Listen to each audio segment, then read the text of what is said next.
I love this old spot in Dublin, where I can get a fine view of the Liberties. Not only can I see one Liberty, I can see 7 Liberties.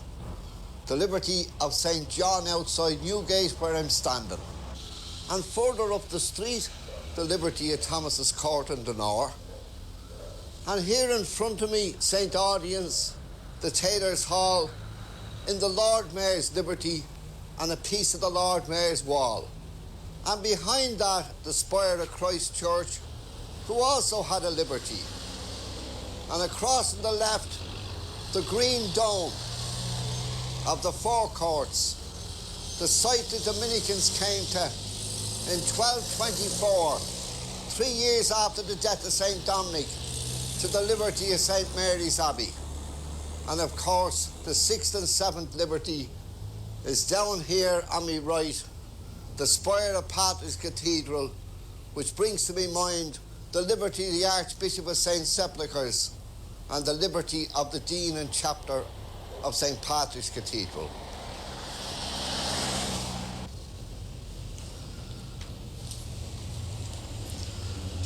Francis Street. You know, it was outside the walls of old Dublin, and yet it's strange, it wasn't in the Liberty of St. John, it wasn't in the Liberty of Thomas's Court in Dunor, it wasn't in the Archbishop's Liberty, nor it wasn't in the Dean's Liberty. But the bulk of it belonged to a man by the name of Ralph Porter, and he was the man responsible for the Franciscan foundation that gives its name to the street.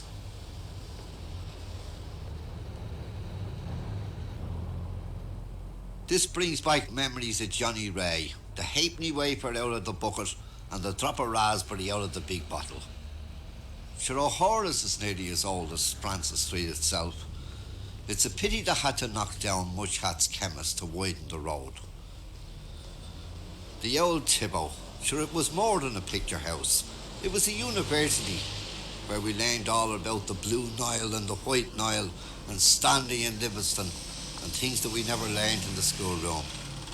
That's where we used to queue there, up along the laneway there, and the usher with his belt off, beating us back, and we all clutching our fourpence and our orange. Dublin has a great tradition of markets. The people always sold in the street. The market used to be down around Patrick Street and Nicholas Street, but Lord Iveagh wanted to get them away from the Cathedral. Also, they wanted to pull down the slum dwellings there to build houses for the people. So they killed 2 birds with a 1 stone. They pulled down the slums and put up Iveagh Trust buildings for the people and built the Iveagh Market to get them in off the street and give them a bit of shelter. Now, a lot of people don't realise that the Iveagh Market sells new items as well as second-hand items. Trade has gone off a bit nowadays as to what it was during the war and before the war. You wouldn't get into it, you'd be queuing up to get into it. But nowadays it has slackened down. Of course, there's a lot of street traders around the Thomas Street area and the Mead Street area and then the other markets in the vicinity. But the Iveagh is still worth a visit. You can get anything from a pair of cowboy boots, a straight pair of cord jeans, or you can get Grandad shirts by the 1,000. The Iveagh is worth a visit any day of the week.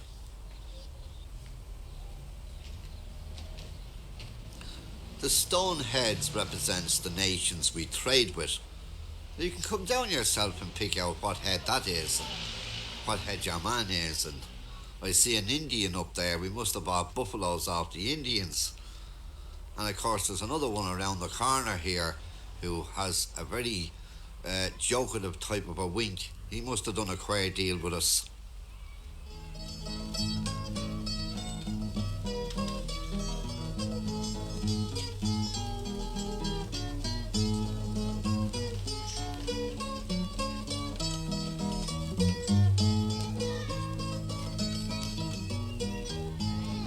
What's the name of this street? Francis Street. Here's where the park behind us. No, man, down How do you beside do him. it with a box, a cardboard box? No, you get a string. A string. String, snare, you pull it, and they, when and they the walk leg gets in, caught in it. you pull. Yeah. Yeah. Do you ever hear about putting a bit of salt on their tails? Yes, it was Yeah, we used to do that years ago. Did you name him? Did you call him anything? Joey. Joey. Are you going to let Joey go? Yes. All right, let Joey go. Hooray!